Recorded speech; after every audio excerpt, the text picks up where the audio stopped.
Diz Aristóteles, filósofo da Grécia Antiga, no livro Aristóteles e as Virtudes Morais, dos autores Gabriel Vinícius Nunes Oliveira, Roberto Vinícius Almeida Cruz e Bruna Eduarda Vieira de Farias, que na nobre busca pela virtuosidade, encontramos-nos diante de uma complexa teia de desafios. A grande dificuldade reside precisamente na tarefa de encontrar o termo médio, esse equilíbrio virtuoso que é tão difícil de atingir e que, ao mesmo tempo, tão fácil de perder. Enquanto o bem se apresenta em sua simplicidade, manifestando-se de maneira única e inconfundível, as artimanhas da corrupção moral são multifacetadas e numerosas, muitas delas ostentando a máscara ilusória da virtude. Para conversar sobre esse tema, convidamos o companheiro de ideal espírita e colaborador do nosso canal, Jefferson Luiz. Seja bem-vindo, Jefferson. Muito obrigado pela acolhida. Um prazer enorme estarmos aqui mais uma vez colaborando com o canal. Nesse tema é difícil da gente falar, viu? A missão hoje é delicada. Mas é isso, a gente vai em busca dos colaboradores que estão sempre abertos a contribuir, né?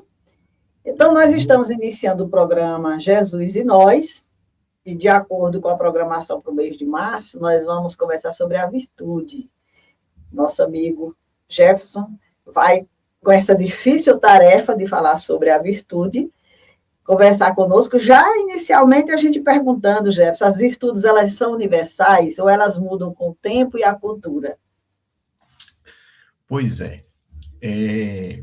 Falar de virtude não é assim uma coisa tão simples, né? Você vê que Aristóteles, um grande pensador, um grande filósofo, já naquele tempo se debruçava sobre esse assunto, né? Porque é inerente ao ser humano essa questão, né? E perdura até hoje essa nossa busca por, por, pelas virtudes, por ser virtuoso. E essa pergunta inicial, ela calha muito bem, né? Será se as virtudes que já acendiam uma chama no íntimo de Aristóteles são as mesmas virtudes que a gente considera hoje? Ou seja, essas virtudes, elas são perenes, são universais, ou elas mudam, variam com o tempo, de acordo com a cultura? E como as virtudes são, a gente pode tentar defini-las, que não é uma tarefa tão simples assim, como qualidades morais ou até mesmo podemos, para ser mais didático, ilustrativo, qualidades comportamentais, né, desejáveis em um indivíduo. A gente pode entender as virtudes como algo que tem ali suas características universais, perenes ou atemporais, ou além de tempo e cultura, né?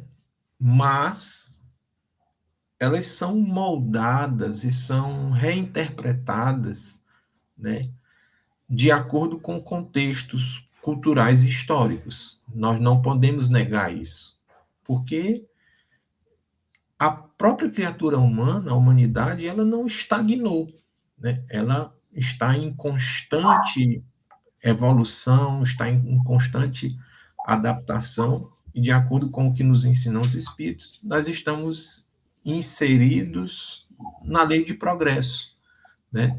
Nós estamos partindo do que é mais simples para algo mais complexo, mais grandioso. Então, esse processo, ele exige uma evolução, uma ascensão. E as virtudes, elas vão se modificando, elas vão sendo remodeladas a partir desses contextos culturais e históricos, porque o homem, ele ele evolui, ele progride. As culturas vão se modificando, as culturas vão evoluindo de acordo com o passar dos tempos. Então, essa interação entre o que é geral para o particular vai enriquecendo a compreensão do que significa viver virtuosamente, né?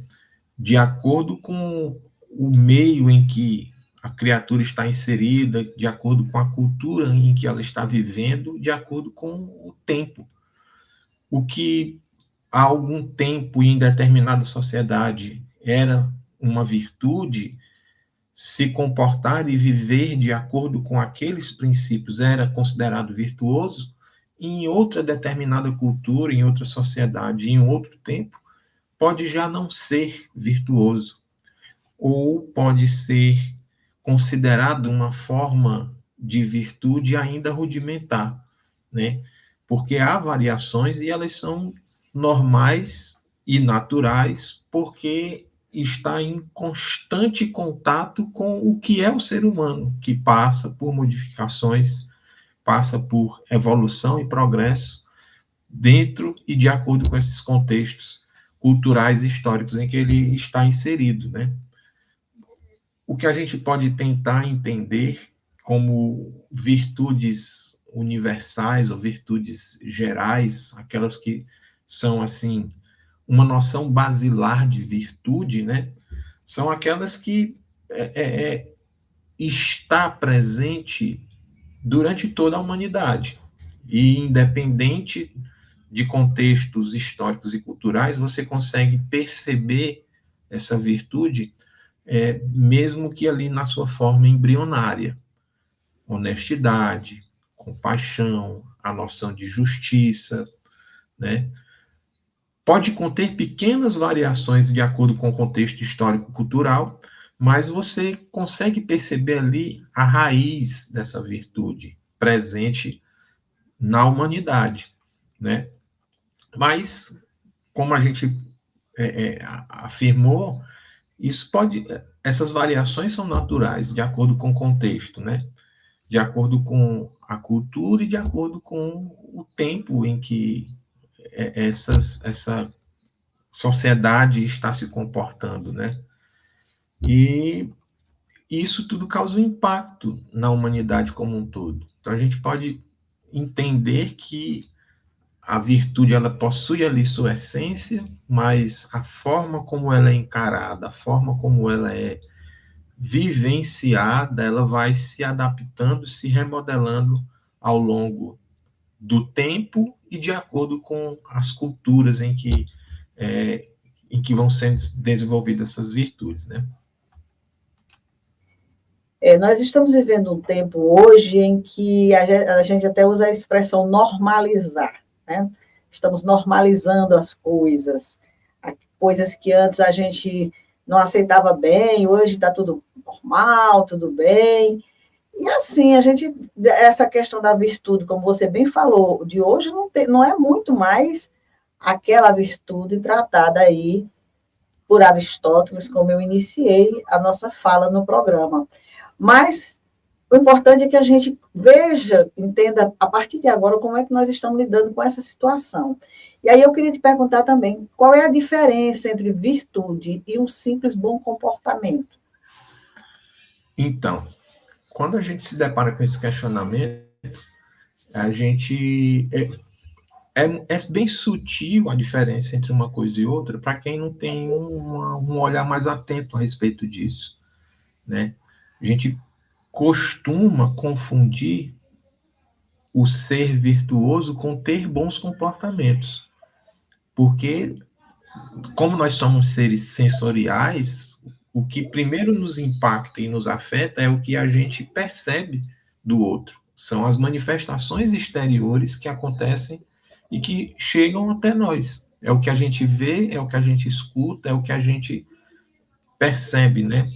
E os comportamentos é o que impacta, em primeiro lugar, nas nossas vidas. E a gente tende a achar que bons comportamentos são as virtudes. Mas o comportamento é apenas uma exteriorização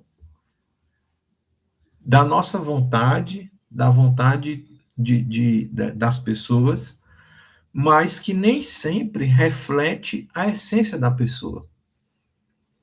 Os comportamentos é apenas o aspecto exterior, é o que ela está demonstrando, e isso ela consegue maquiar, vamos dizer assim. Em determinadas situações, ela consegue fazer uma avaliação dessa situação que ela está vivenciando, e ela consegue fazer ali um julgamento de como ela deve se comportar perante aquela situação. Então, ela consegue, mesmo não concordando com aquela situação, se comportar de uma maneira diferente. Ela pode ter um bom comportamento, mas na sua essência ela não gostaria de estar fazendo aquele ato. Ela não gostaria de estar se manifestando daquela forma, se comportando daquela forma. Porque a virtude é o que é a base, é o que sedimenta a nossa vontade. É o que serve ali de lastro para as nossas escolhas, para os nossos pensamentos e para os nossos comportamentos. Mas não quer dizer que quando nós temos bons comportamentos, que nós temos virtude. Para exemplificar, eu vou fazer trazer um exemplo clássico, assim, muito próximo do que eu vivo no meu cotidiano. Às vezes, quando a gente vai fazer uma audiência com uma pessoa que está sendo acusada ali de cometer um ilícito, né? E quando ela chega ali na sala de audiências, ela se comporta de uma maneira totalmente diferente do que ela realmente é. Ela se manifesta de uma forma completamente desconectada com a sua essência, com o que ela é, com o que ela sente. Ela age ali com educação, ela age com polidez nas palavras, com respeito às pessoas presentes, mas nem sempre, né, isso reflete o que ela é, os princípios que ela tem. Às vezes ela acabou de praticar um ilícito grave e ela se comporta ali com um bom comportamento. Essa sua ação, ela é moldada de acordo com as circunstâncias que ela está vivendo, mas não reflete o que ela realmente é, os seus princípios, os seus valores, sabe? Então, o bom comportamento não é a virtude. A virtude é o que move os comportamentos das pessoas. E às vezes a gente consegue, porque o ser humano tem essa capacidade de, para atender um contexto social, um contexto ali momentâneo, ele consegue mascarar os seus comportamentos, ele consegue mascarar um pouco quem ele é, para se adaptar ali a determinadas situações. Então, a pessoa pode ter virtudes, mas em determinados momentos ela não aplicar essas suas virtudes. Ao mesmo passo que, às vezes, a pessoa não tem determinada virtude ainda tão presente na sua vida, tão de forma consciente, e ela tem comportamentos bons, porque ela está ali interpretando uma personagem que ela julga necessária para aquele momento, para ela obter algum tipo de vantagem, para ela obter algum tipo de proveito com aquele bom comportamento. Outro exemplo clássico, já já nós vamos ter, batendo nas nossas portas, nas comunidades mais carentes, sobretudo, as pessoas dando a mão para todo mundo, abraçando, para pedir voto. Verdade. Está tendo ali um bom comportamento, está sendo educado, está sendo respeitoso, pega na mão, abraça, entra na casa das pessoas, mas isso não traduz a essência do que essas pessoas são. Elas estão ali pensando num proveito próprio, né? e as virtudes dessa criatura estão ainda adormecidas, estão ainda muito escondidas nos recônditos de sua alma, precisando ser buriladas e trabalhadas. Então, são pessoas que têm bons comportamentos, mas ali é episódico. A essência daquela pessoa não é compatível com aquele bom comportamento. As virtudes, elas são uma conquista do ser, né? Não é todo mundo que já tem as virtudes desabrochadas e vivenciando essas virtudes sem precisar vestir máscaras ou adotar comportamentos momentâneos só para atender ali os seus interesses. Então, há uma diferença, parece sutil, né? Bom comportamento e virtude, mas nem sempre uma coisa está associada à outra. Nós temos pessoas tendo bons comportamentos, mas elas não são virtuosas, né? Não estão exercendo as virtudes de um ser enobrecido, vamos dizer assim, Dura. Então, há eu disse que era sutil, mas a princípio é sutil, mas é enorme a diferença entre bom comportamento com virtude.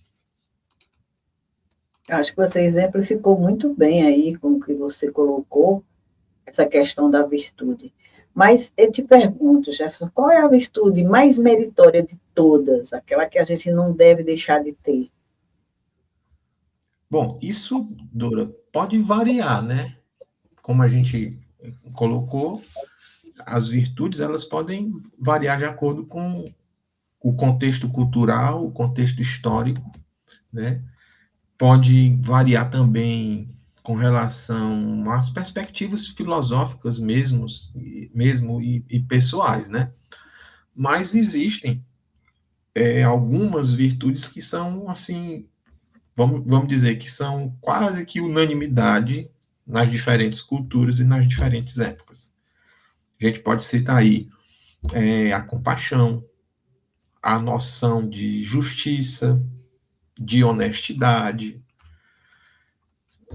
a noção de coragem, né? Humildade, são virtudes que elas estão aí presentes nas mais variadas culturas da humanidade.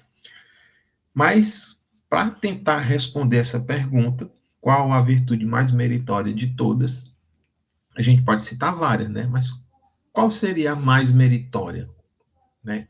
Qual a que tem mais valor? Qual que a gente tem mais mérito quando a gente consegue alcançar e vivenciar essa virtude? Aí, quando eu me deparei uma vez pensando sobre isso, né? Na área do direito, a gente às vezes faz uma análise sobre qual princípio prevalece sobre outro, né? A gente vai fazer uma modulação dos princípios. A gente precisa ver qual o princípio que deve preponderar sobre os outros. Nós temos princípios fundamentais e, às vezes, a gente tem conflitos entre esses princípios. E a gente se depara, às vezes, também nesse campo das virtudes. Qual virtude prepondera sobre as outras? É mais meritória de todas? E aí um camarada nosso teve a sagacidade, né, de fazer essa pergunta aos espíritos. Allan Kardec, lá em O Livro dos Espíritos, cuidando, no capítulo 12, intitulado Perfeição Moral, faz exatamente essa mesma pergunta. Qual a mais meritória de todas as virtudes? Deixa eu tentar aqui apresentar, fica até bom para o pessoal acompanhar em casa. Deixa eu ver aqui se dá certo. Vou compartilhar minha tela, não tem problema. Sim. Vou colocar aqui no Livro dos Espíritos, que aí a gente consegue ver. As pessoas conseguem ver na íntegra, né? Para não dizer que sou eu que estou dizendo. Mas está aí, capítulo 12, Perfeição Moral. Kardec pergunta: qual é a mais meritória de todas as virtudes? Os espíritos respondem, né? O ensinamento geral de espíritos superiores nos diz que todas as virtudes têm seu mérito, porque todas são sinais de progresso no caminho do bem. A virtude, todas as vezes que há resistência voluntária à tentação das más tendências. Todavia, a sublimação da virtude consiste no sacrifício do interesse pessoal em favor do bem ao próximo, sem segundas intenções. A mais meritória é aquela que está fundada na mais desinteressada caridade. Então, essa resposta que os espíritos trazem a essa pergunta, né, muito bacana, né? Todas as virtudes têm seu mérito, né? Mas a mais meritória é aquela que está fundada na mais desinteressada caridade, né? A sublimação da virtude está, né, no sacrifício do eu, do meu interesse em favor do bem ao próximo, traduzindo o exercício da caridade, sem segundas intenções.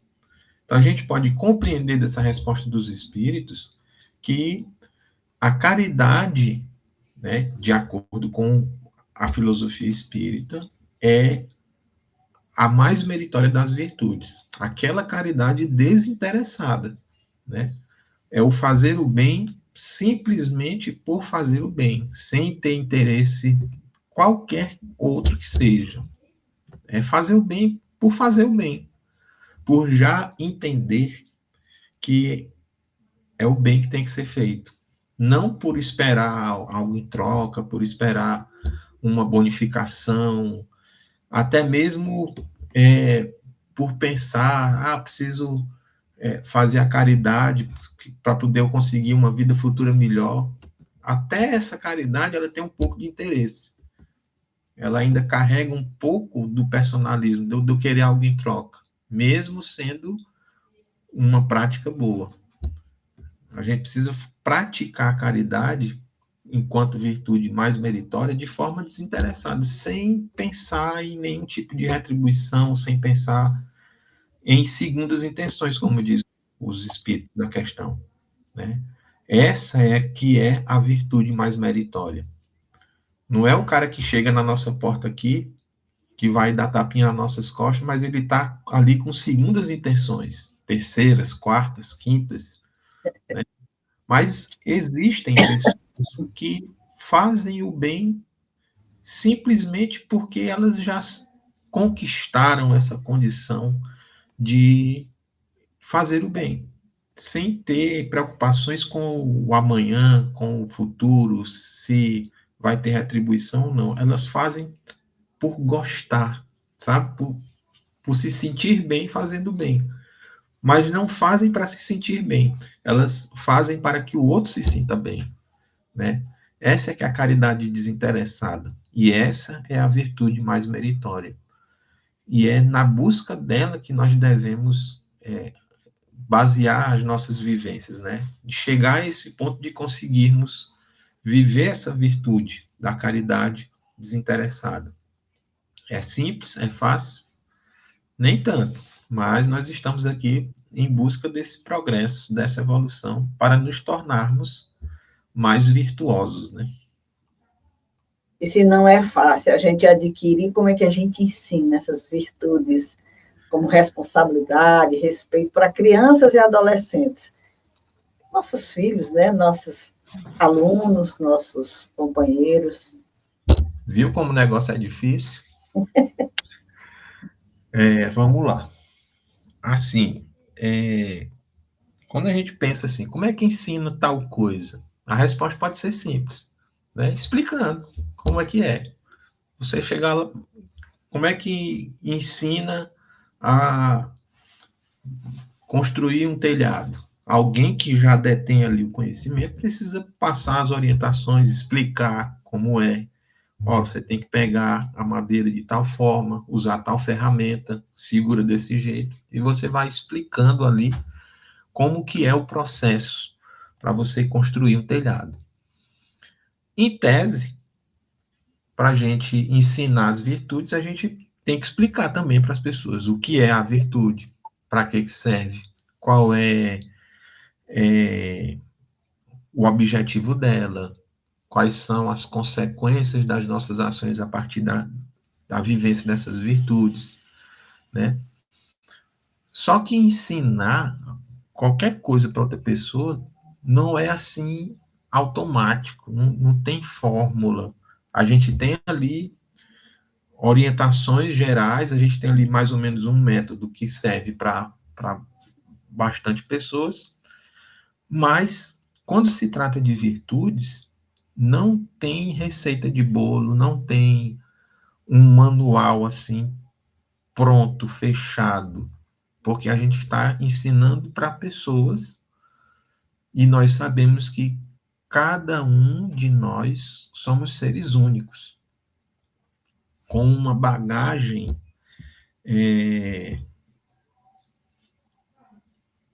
transcendental, nós temos a nossa bagagem aí reencarnatória, com as nossas vivências, com as nossas experiências e com a nossa capacidade, o nosso estágio atual de evolução para compreender e perceber essas coisas e o processo de ensinamento dessas virtudes, ele precisa ser vivenciado e vivido de forma individual, né? Eu não posso tentar ensinar uma virtude de forma generalista para todo mundo. Eu posso ali dizer o que é, como se deve fazer, mas não existe meio mais adequado de se ensinar virtudes do que o exemplo. Não existe outra fórmula, outro jeito que seja mais eficiente do que a exemplificação. Você pode passar ali um dia inteiro palestrando sobre determinada virtude, sem o exemplo, sem a vivência, esse processo de aprendizagem ele vai ser muito mais difícil. Qual é o melhor exemplo que nós temos disso? A figura de Jesus. Nós entendemos Jesus como um espírito de luz, um espírito que já atingiu a perfeição. Nós entendemos Jesus como o governador espiritual do nosso planeta, o gestor das nossas vidas, da humanidade, a figura que serve, segundo os Espíritos nos ensinam, de guia e modelo da humanidade. Jesus poderia muito bem fazer, vamos dizer aqui, um tratado sobre as virtudes, lançar o ensinamento do alto dos céus a respeito das virtudes. Poderia. Ele escolheu esse método? Não. O método que Jesus escolheu para nos ensinar as virtudes, as suas virtudes, e já aproveito para dizer que as virtudes que Jesus ensina são as virtudes perenes e morredoras, né? O método que Jesus escolheu para ensinar suas virtudes foi o da exemplificação. Retornou ao planeta, encarnou e viveu como um de nós, com as experiências que nós também temos. Jesus experimentou a infância, experimentou a pobreza, experimentou o crescimento, para, através do seu exemplo, nos ensinar as virtudes. Jesus palestrou? Jesus palestrou. Jesus deu sermões? Jesus deu sermões. Mas o que realmente fez com que as pessoas compreendessem, ou pelo menos se interessassem pelas virtudes que Jesus veio nos trazer, foi a sua vivência, foi estar conosco, foi naqueles diálogos simples, mas vivendo as virtudes, foi que Jesus transmitiu essas virtudes à humanidade. que foi imortalizada pelos evangelistas, que relataram essas vivências de Jesus. O que nós conhecemos como os evangelhos é o relato da vida de Jesus. São os apóstolos que transmitem o que Jesus fez. E no meio dessa transmissão, ele tem ali as falas de Jesus. Mas Jesus viveu. Jesus não veio para sentar, se posicionar numa cátedra para só ficar falando. Ele vivia, ele ia, fazia, estava com as pessoas. E assim é que a gente tem no exemplo de Jesus a melhor forma de se transmitir, de se ensinar virtudes. É o exemplo. Como é que nós que somos pais ou assumimos essa figura paternal na vida de outras pessoas, a figura de tutores, né? Como é que a gente vai só falar de virtudes, mas não viver essas virtudes? Se as crianças, os adolescentes, eles aprendem muito mais nos observando do que lendo livros. Como seria possível, por exemplo, uma pessoa que não tem deficiência visual, que não tem capacidade de ler um livro, que não tem capacidade física de escutar uma palestra, por exemplo, como é que ele vai aprender sobre virtudes? É o exemplo, é a vivência, né? É dessa forma que a gente vai mostrando como devemos nos comportar, mas como os bons comportamentos não são as virtudes, mostrar por que nós estamos nos comportando daquela forma. Baseado em quê? Em que virtude que nós estamos baseados? O que motivou as nossas ações? Quais são os princípios que nos movem? Quais são as nossas virtudes? Os nossos valores que nós carregamos? É através do exemplo que a gente vai conseguir ajudar os nossos pequenos e os nem tão pequenos, como os adolescentes, a compreender essas virtudes e também experimentá-las, Dora. Por que a gente deve se esforçar para crescer em virtudes? A gente cresce muito materialmente, né? Mas por que a gente precisa se esforçar para crescer em virtudes? Porque, Dora, e nossos amigos espectadores aí, eu acho que a gente precisa crescer, né? Essa expressão crescer em virtudes representa crescer as nossas virtudes, né? Não é só a gente crescer materialmente num contexto de virtudes, mas a gente crescer as próprias virtudes que nós possuímos, multiplicar essas virtudes, fazer com que elas alcancem uma dimensão maior. Porque o meu exercício, por exemplo, da virtude da, da justiça, ela pode ser ainda rudimentar quando eu era criança, né? Porque a minha experiência, a minha vivência é de uma criança, a minha maturidade emocional, né, psicológica, ela é de uma criança. E eu preciso evoluir a minha virtude, porque essa criança ela vai passando por experiências, ela vai adquirindo maturidade, ela vai conhecendo outras pessoas, vivendo outras coisas, e se a noção de justiça dela permanecer estagnada, numa noção de justiça infantil, eu não vou conseguir me tornar um adulto, não vou conseguir me tornar um adulto que consiga ser justo no princípio dessa virtude ante a nova realidade que se mostra na minha frente. Eu preciso evoluir o meu conceito de justiça, abrangendo esse conceito de justiça, essa noção dessa virtude de justiça, de acordo com a minha nova vivência, a minha nova condição, de acordo com aquilo que eu vou incorporando da cultura de onde eu esteja inserido. Porque as virtudes é que molda quem nós somos. Então eu preciso progredir em virtudes para que eu continue nesse processo de progresso, crescendo, me melhorando. Se são as virtudes que influenciam as nossas decisões, né, servem ali de arrimo para o que a gente pensa, para o que a gente decide, para como a gente se comporta, a gente precisa continuar evoluindo. É a partir do crescimento não é nem que seja a partir do crescimento da virtude, mas é uma simbiose.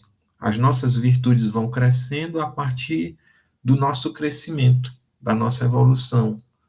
Nós vamos progredindo como um todo, porque nós não somos fracionados, nós somos um ser, um todo. E a gente precisa crescer em virtudes, para que a gente alcance a perfeição que Jesus disse que nós alcançaríamos, a perfeição que Deus nos dotou com essa capacidade de chegar, de alcançar essa perfeição, né? Então a gente precisa crescer em virtude para a gente não estagnar. Se nós entendemos que nós estamos inseridos numa lei de progresso e se nós queremos progredir, nós precisamos progredir em todos os aspectos da nossa vida, passando também pelo progresso, o crescimento das nossas virtudes, né? São elas que formam o nosso caráter, são essas virtudes que melhoram os nossos relacionamentos, contribuem para uma vida mais plena, sabe, Dora?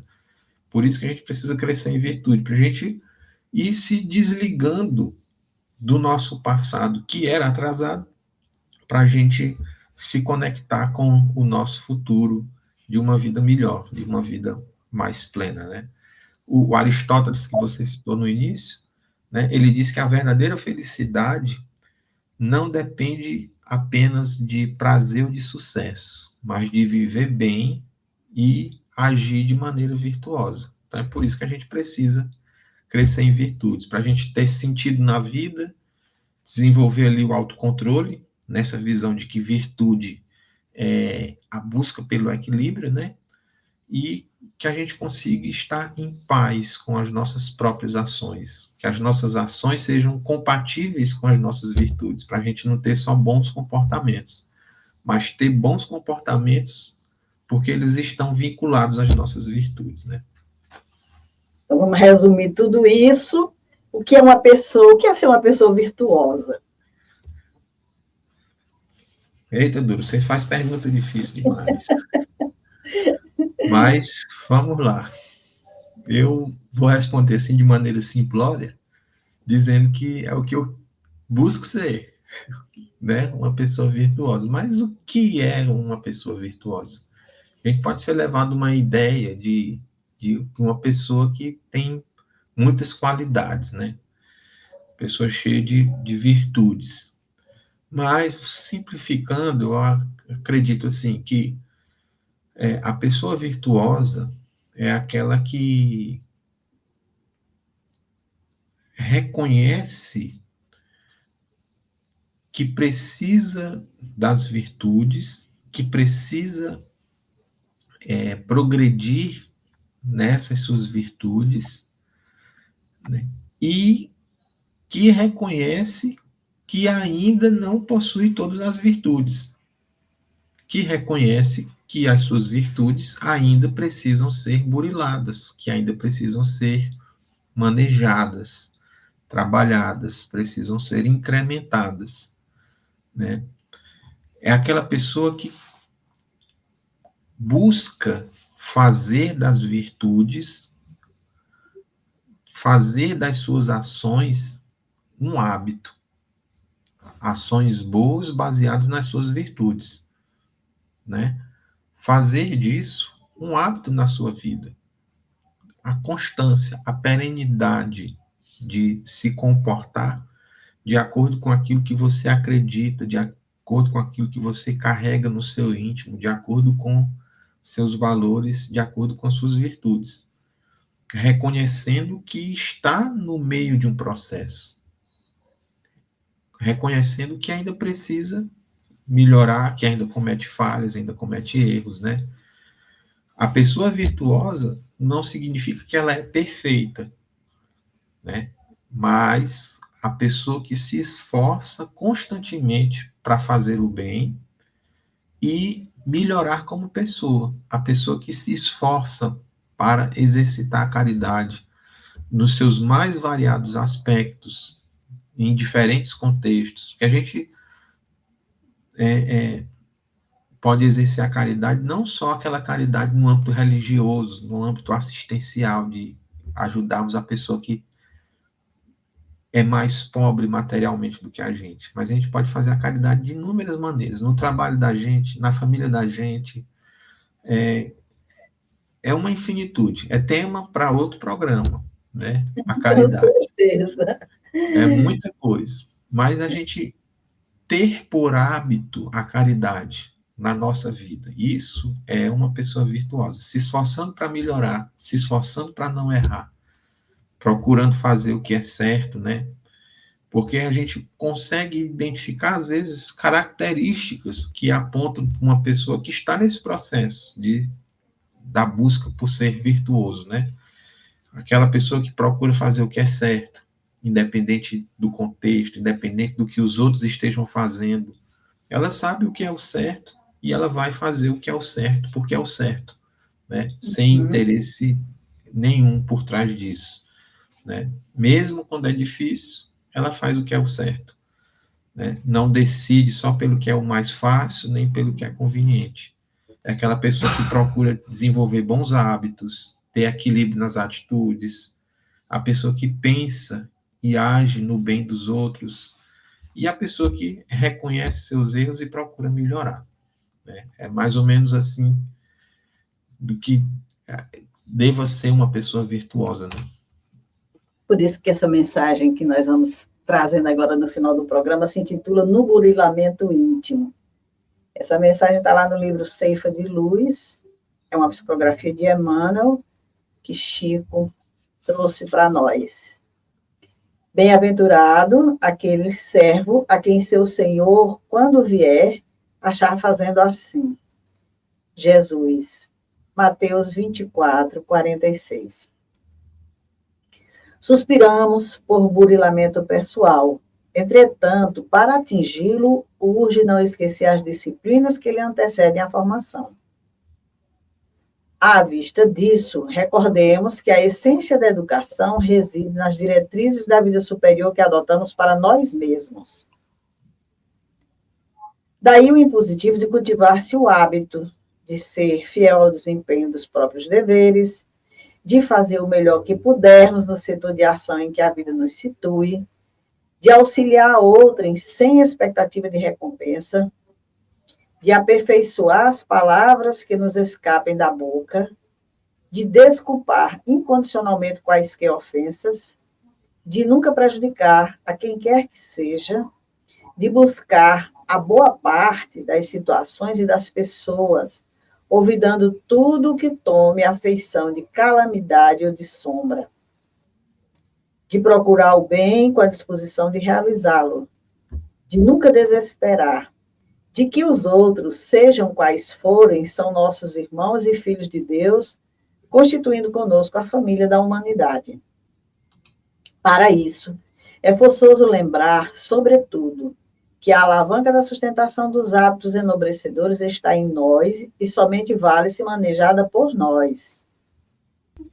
É uma mensagem de um conteúdo riquíssimo, como você bem disse no início, que não é fácil de ser vivido, mas eu separei aqui 2 tópicos dela para a gente comentar. O primeiro deles, a essência da educação reside nas diretrizes de vida superior que adotamos para nós mesmos. Você quer comentar essa fala aqui? Ó, eu podia ter ficado calado esse tempo todinho e a gente ter lido só essa mensagem de Emmanuel, né? Resumia tudo, assim, né? Emmanuel, como sempre, é fantástico. E quando a gente vê o que Emmanuel coloca aí, do que nós devemos cultivar como hábito, todos esses tópicos aí que ele coloca, né? Isso é, é um checklist, né, daquilo que nós precisamos fazer na nossa vida para a gente se educar, né? A gente melhora com a educação, né? A gente progride com a educação. E esses impositivos que Emmanuel nos traz, nós devemos cultivar como hábito nas nossas vidas, né? É o que a gente precisa ter, é o roteiro, mas é o fundamento do nosso processo de educação. Quem quer se educar precisa de um referencial, precisa de um roteiro, né? E a gente pode avaliar que muitas pessoas estão aí meio que perdidas na vida, meio que sem sentido na sua vida, porque elas não conseguem eleger bem qual é o roteiro para a sua vida, né? Quais são as diretrizes que ela escolhe seguir para que ela consiga progredir. Tem gente que faz escolhas equivocadas porque não tem as diretrizes adequadas para ela se comportar de acordo com essas diretrizes. E aí, como você bem colocou, a essência da educação reside nas diretrizes de vida superior. A gente precisa almejar uma vida superior, mas quem que diz o que é vida superior? Quem que diz como é que deve ser uma vida superior? Aonde nós devemos chegar? Aí é que está o grande X da questão da humanidade, na minha concepção, porque as pessoas estão elegendo ídolos errados. Nós espíritas e uma boa parte da humanidade, de outras religiões, elegemos Jesus como o ideal de vida superior. O seu ensinamento é que nos levará a ter essa vida superior. Ele nos garante isso. É a sua mensagem, né? E a gente precisa saber fazer a escolha correta, adequada, né? Jesus está para todos, mas nem todos estão para Jesus. Então, nesse processo de educação do ser, para conseguir avançar e deixar de ser alguém ainda rudimentar nas suas emoções, nos seus sentimentos, nos seus princípios, valores, nas suas virtudes, ela precisa se espelhar em alguém ou em algo. E nós entendemos que, essencialmente, Jesus é a nossa bússola, é o nosso guia, é o nosso modelo. Ele é quem nos dá as diretrizes de vida superior. Por isso que nós precisamos estudar a sua mensagem, estudar o seu ensinamento. Por isso que nós precisamos beber na fonte fecunda que são a boa nova, o que os evangelistas relataram, né? Para que a gente consiga essa educação para a gente crescer e progredir em valores e em virtudes.